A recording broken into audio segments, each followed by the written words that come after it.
tuvimos ahí un ratito de cortina porque nos estábamos acomodando. Llegó hasta el estudio, hasta la cabaña estudio aquí de M Radio en el Hotel del Valle Azapa, el Seremi de Gobierno Nicolás González Gutiérrez para hablar del humano, lo divino y en realidad más de política local, política regional, política nacional y el presupuesto 2025. Bienvenido, Seremi, ¿cómo estás? Bien, ¿y tú, Cristian, cómo estás? Muy bien, aún con la resaca de las elecciones. ¿Lo sorprendió los resultados? ¿A nivel local o a nivel nacional? A nivel local. A nivel local, bueno, creo que para hacer un poquito como del análisis de los números, si uno sumaba todo lo que había en primera vuelta, que es parte también lo que tú habías conversado acá con Jimena de manera bien extendida, uno lo que puede observar igual es que aun cuando se mantuvo el mismo resultado de primera vuelta, hacia la segunda vuelta el candidato Jorge Díaz aumentó su votación, a diferencia de Diego Paco, que disminuyó, aun cuando la votación total, los votos válidamente emitidos aumentaron y se disminuyeron los blancos y los nulos. Entonces se ve ahí que hubo un trabajo, hubo una disputa, como que, claro, uno se hace la mirada a la pasada, ve que se repiten los resultados, pero efectivamente ahí hubo un aumento de casi 10.000 votos, más de lo que se presupuestaba de parte de Jorge Díaz. Diego Paco, por su parte, no aumentó su votación, sino que la disminuyó. ¿En qué sentido? ¿Porcentualmente? Porque en cantidad de votos. O sea, si tú sumas todos los votos, lo voy a ver acá para no equivocarme. Claro, porque Diego Paco había sacado en primera vuelta 43.000 votos y en segunda vuelta 73.000. Pero era lo que decían ustedes, si suman los votos de los distintos sectores, la suma total era, para el lado de Diego Paco, eran 82.000 votos y para el lado de Jorge Díaz 50.000. Entonces, claro, para el lado de Diego Paco eran 82.000 votos, Diego Paco termina sacando 73.000, claro. Y para el lado de Jorge Díaz eran 50.000 y Jorge Díaz termina sacando 61.000 votos. Entiendo. Entonces, ahí igual hubo una variación que también tiene que ver con el análisis político que ustedes realizaban respecto a que es difícil adosar los votos de un candidato a otro. Sí. Pero bueno, acá... a diferencia de lo que muchos creían, y creo que esto tiene que ver más con mi cartera, con el tema de la participación, aumentaron la gente que votó para la segunda vuelta, se disminuyeron los votos blancos y los nulos, y acá, bueno, mira... Claro, aunque en términos nominales bajó un poquito, porque primera vuelta fueron 153.000 votos y en el segundo fueron 149.000. Sí. Pero fue prácticamente lo mismo. Prácticamente lo mismo. Sí. Entonces, acá, mira, en lo regional, tal como lo ha dicho nuestro presidente, más de una oportunidad y es una instrucción para cada una de las autoridades regionales. Acá hay una disponibilidad que es irrestricta para trabajar con quien haya sido elegido, y esto tiene que ver con que nosotros estamos trabajando por el bien superior del país. Nosotros sabemos que más allá de las diferencias políticas que puedan existir, que son obvias, que es imposible que un sector político gane en todas las regiones, acá lo que nos tiene que unir es el desarrollo, lo que nos tiene que unir es el progreso social, el progreso económico de la región, y para eso nosotros tenemos la disponibilidad, tenemos las puertas abiertas y vamos a seguir trabajando para que las y los ariqueños tengan una mejora en su calidad de vida. Entonces eso es lo que nos guía a nosotros, independiente de que no haya ganado el candidato del oficialismo, y esperamos que el gobernador electo, Diego Paco, tenga también la misma altura de miras para trabajar por los habitantes de esta región. Claro, al menos la intención está, porque bueno, vimos acá, compartimos en el informativo que el presidente llamó a Diego Paco para felicitarlo, para ponerse a disposición mutuamente, y también cuando fue a celebrar a la Plaza de Vicuña Maquena, también dijo que iba a dar continuidad a los buenos proyectos de Jorge Díaz. Entonces también hay una cosa ahí republicana en el sentido de que las instituciones tienen que continuar y no es como ya se corta todo de aquí para atrás y borrón y cuenta nueva. Sí, mira, yo creo que las campañas, una de las cosas más nocivas que producen es el tema de la desinformación, en este afán como de ganar los votos de manera fácil y de manera rápida. Pero efectivamente el trabajo del gobernador Jorge Díaz, aparte de ser el primer gobernador electo de nuestra región, estuvo muy ligado con el sentir y también muchos de los dolores de la ciudadanía de Arica. Es uno de los gobernadores que más dinero invirtió en temáticas de seguridad, que más dinero invirtió para las fuerzas de orden y seguridad público. Entonces nosotros entendemos de que si efectivamente nos queremos hacer cargo de los temas de seguridad, el trabajo de Diego Paco también debería ir por la misma senda y debería continuar el camino que empezó abrir el gobernador Jorge Díaz. Claro, bueno, también ahí está el debate, porque, claro, el gobierno regional se hizo cargo de eso, cuando también el punto de vista es que esto debe ser sectorial desde los ministerios, y no necesariamente que la misma región lo financie. Es que acá ha habido un trabajo en conjunto, ha habido un trabajo en paralelo. O sea, de la misma manera que nosotros hemos aumentado los recursos en seguridad, nosotros sabemos que con eso no alcanza, no es suficiente. Nosotros somos el gobierno que en los últimos 17 años más ha aumentado el presupuesto en seguridad, y aún así sabemos que no es lo suficiente y qué es lo que la ciudadanía necesita. Entonces acá se necesitan todas las manos, se necesitan todas las palas posibles, y por eso que nosotros agradecemos profundamente el trabajo que hizo el gobernador Jorge Díaz respecto a los temas de seguridad y orden público, donde fue un aporte bastante importante precisamente para poder aumentar lo que nosotros ya estábamos haciendo desde el gobierno a nivel nacional. Claro. Aún así, y lo decía porque este debate sobre el presupuesto 2025, ya pasamos al otro tema. Bueno, antes de pasar ahí, solamente para mencionarlo y que no quede en el tintero, los gobiernos regionales a nivel país, podría uno, si lo divide así como los que son más cercanos al gobierno actual, son 10 gobiernos regionales y 6 serían como para la oposición, más o menos. Si uno hiciera como un ejercicio de quienes tienen más afinidad por un lado o para otro. ¿Qué les parece eso? Bueno, más allá también de la cantidad, yo creo que también es importante hablar de la cantidad de gente que es gobernada por gobiernos regionales que son del oficialismo. Mucha gente, bueno, y tú también hiciste la pregunta hace una semana atrás respecto a que si esto era un plebiscito al gobierno o no.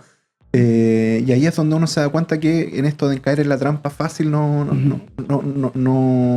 renta mucho al mediano plazo, porque efectivamente acá, bueno, cuando nosotros se nos dijo que era si era o no un plebiscito del gobierno, no lo es una elección de gobernadores, y no podemos superponer los intereses como de un gobierno, de un presidente, por algo tan relevante como lo es la gobernanza de las regiones.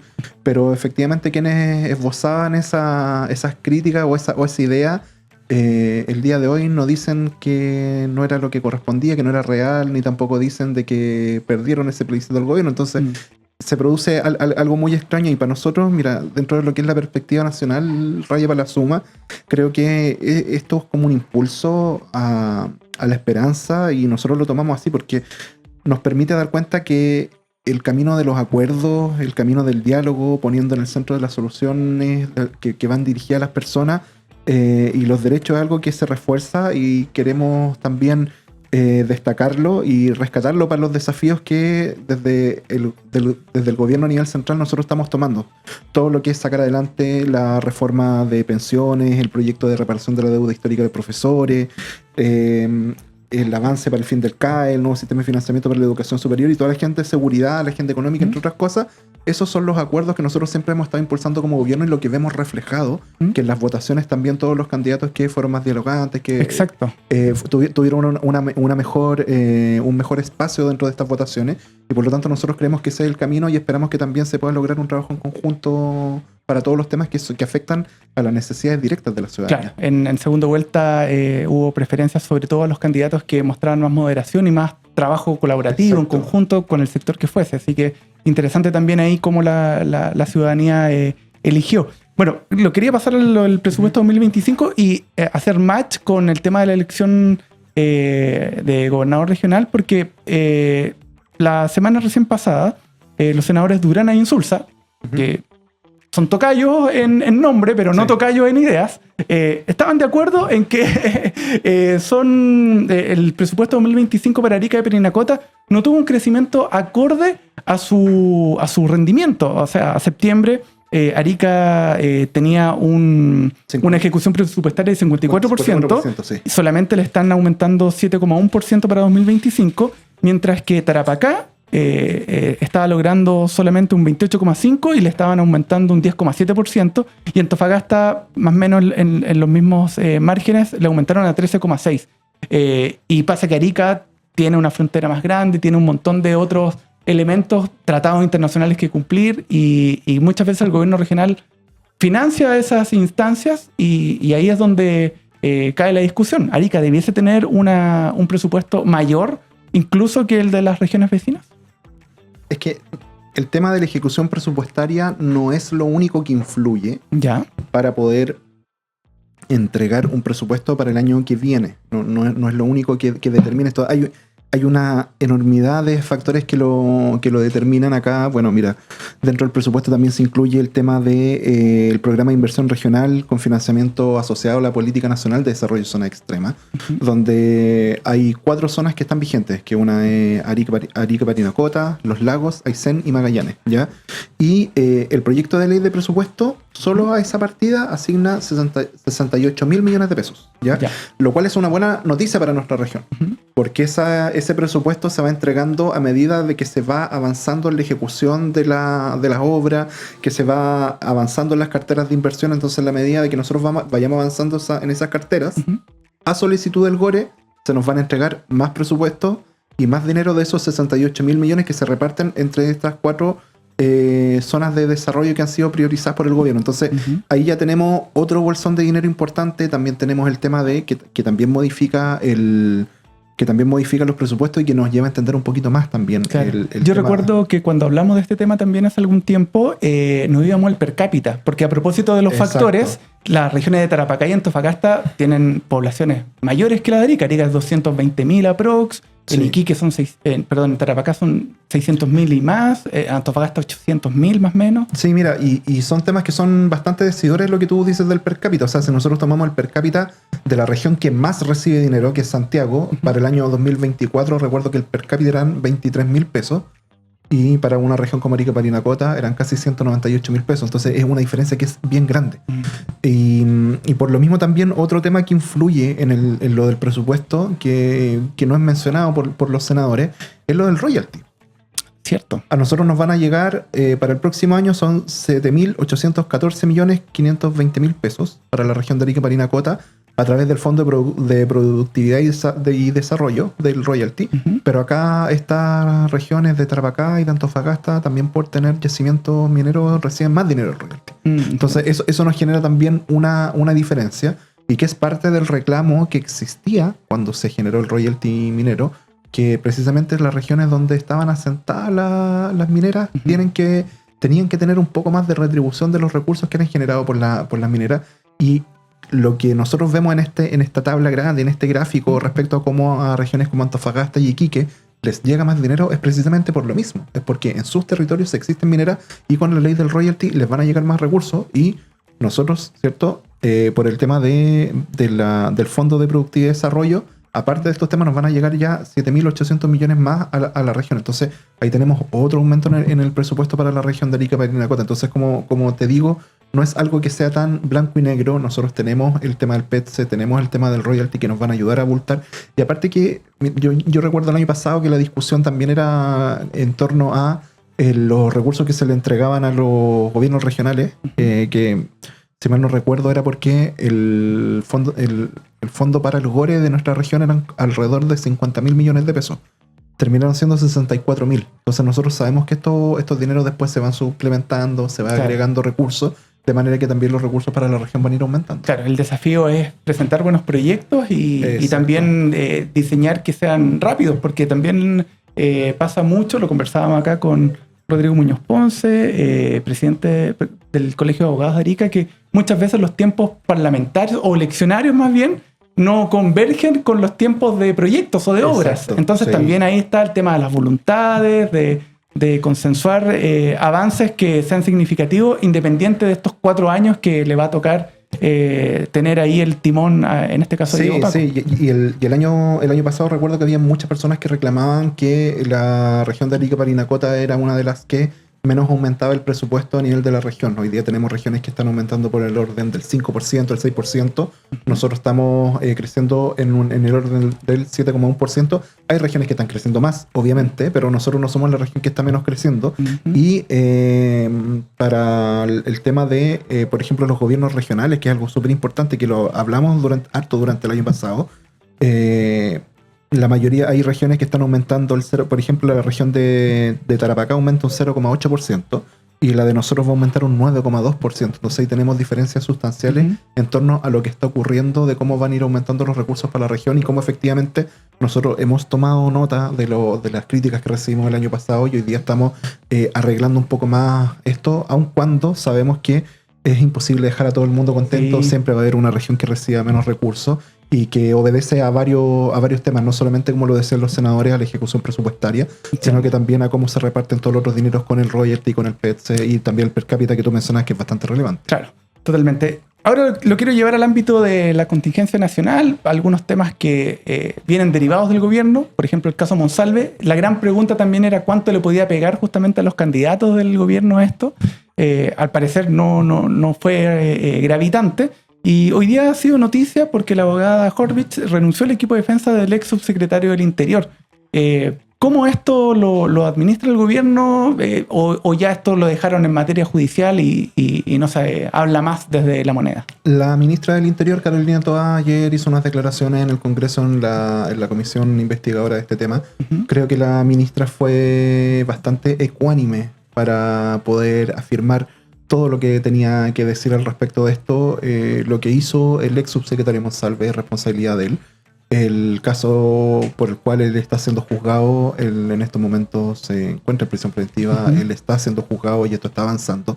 Y a veces lo que a uno le gustaría que estos temas de como que tienen una connotación pública también fuesen relevados por lo mismo, o sea, uh-huh. por la celeridad que estamos teniendo nosotros también como gobierno para poder poner a disposición todos los antecedentes de la justicia, para que se puedan tomar todas las decisiones y también para que esto avance en el sistema judicial como un poder independiente. Nosotros como gobierno no tenemos ninguna relación ya con lo que está ocurriendo. Se han entregado todos los antecedentes, las autoridades pertinentes se han puesto a disposición y son ellas quienes han dado todas las declaraciones respecto al tema. No hay nada que yo pudiera agregar en esta conversación. Uh-huh. De hecho, que ya no haya dicho el día de ayer la ministra del Interior. Sí, yo solamente agregar que me acuerdo que la opinión ciudadana, incluso de la oposición, muchas veces decían cuando salió el cargo Isquiasiches, muchos decían que Monsalve ha mostrado gestión, que suba a ministro. De verdad tenía en cuanto al trabajo propiamente tal, era muy reconocido y claro, esto que es inaceptable, si es que logra comprobarse finalmente, está en investigación, fue un golpe duro para una figura que estaba siendo relevante dentro del gabinete. Sin ninguna duda. O sea, era una figura bastante importante, no solamente para el exterior del gobierno hacia la ciudadanía, sino también al interior del gobierno como figura política, como articulador entre dos fuerzas importantes, ¿cierto? Pero bueno, es lo que ocurrió y ahora lo importante también es cómo nosotros podemos separar las aguas, cómo podemos hacer entender de que es importante de que exista un juicio, de que es importante que se esclarezca la verdad y que se tomen las medidas correspondientes, y eso lo tiene que hacer la justicia. Y nosotros no tenemos ninguna intromisión en eso. Y creo que esa es una señal importantísima ante la ciudadanía, ya que han pasado casos similares en el pasado, los cuales la ciudadanía queda con una sensación de impunidad. Y creo que es una señal importante de nuestro gobierno, una señal importante también de las definiciones políticas que tiene nuestro presidente, de la honestidad y de la rectitud con la que afronta estos temas.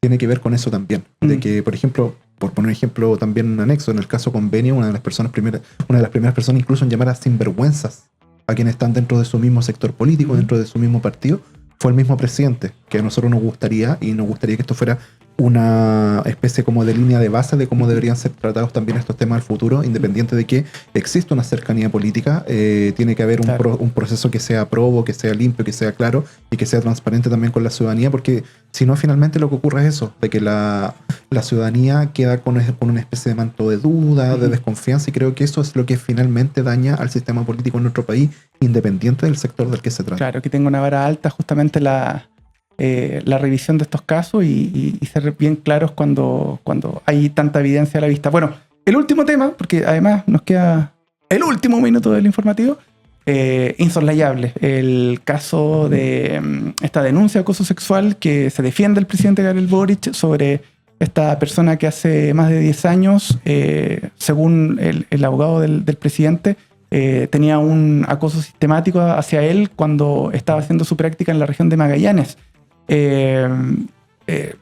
Muchos han criticado de por qué lo dan a conocer ahora y no cuando surgió la denuncia hace un mes atrás, un poco más atrás. Articulan de que estaban buscando también los antecedentes para contrarrestar. También ahora está el debate de dar a conocer que esta presunta víctima tiene un prontuario reciente también con distintas acciones.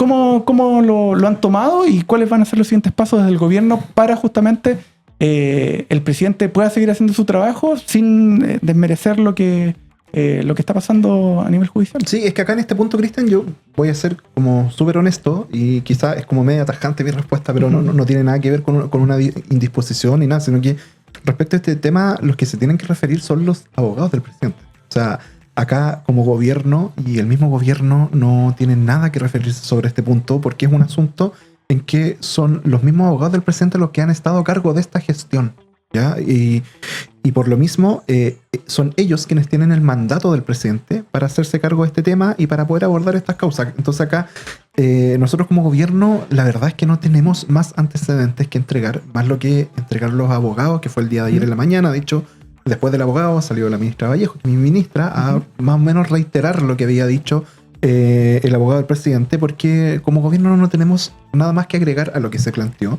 Y cuando haya más antecedentes, quienes los van a proporcionar van a ser los abogados del presidente. Entonces, acá nosotros como gobierno no tenemos ninguna relación. Esto es algo que lo llevó el presidente con sus abogados y desde ahí se ha ido abordando el tema y son ellos quienes lo van a ir viendo, lo van a ir solucionando y también van a ir entregando los antecedentes cuando corresponda. Ya, y esto sí es lo último. El presidente, cuando saludó al gobernador regional electo Diego Paco, dijo: nos vamos a ver en su región.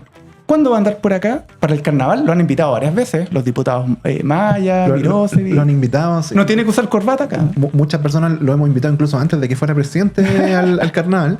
Pero bueno, ahí hay una planificación. Nosotros tenemos obras importantes a las cuales podría asistir el presidente. Vamos a tener un segundo centro de cuidados. Tenemos obras también en la playa de Chinchorro que en algún momento vamos a inaugurar. Hay una obra importante en el aeropuerto de remodelación que aún no se inaugura, que también sería relevante que pudiera estar el presidente, y ahí que nos va a abrir la puerta no tan solo a que el aeropuerto sea como un centro de transporte de personas, sino que un centro de carga para que los mismos agricultores, que es una fuerza bastante importante en la región, pueda llevar sus productos hacia la zona central. Entonces tenemos varias ahí cosas que podemos ir trayendo al presidente que van a ser importantes y que nosotros esperemos que esté lo antes posible acá en la región. De todas maneras. Muchas gracias. Hemos estado conversando con el Seremi de Gobierno, Nicolás González Gutiérrez, siempre abierto, agenda abierta. Hemos sido afortunados que nunca nos han puesto ningún invitado algún tope. Quizás antes pasaba más, pero el Seremi siempre llano a conversar de todo. Muchas gracias por venir nuevamente. Muchas gracias a ti y también a tu equipo por la pega bonita que hacen acá en la radio. Muchas gracias.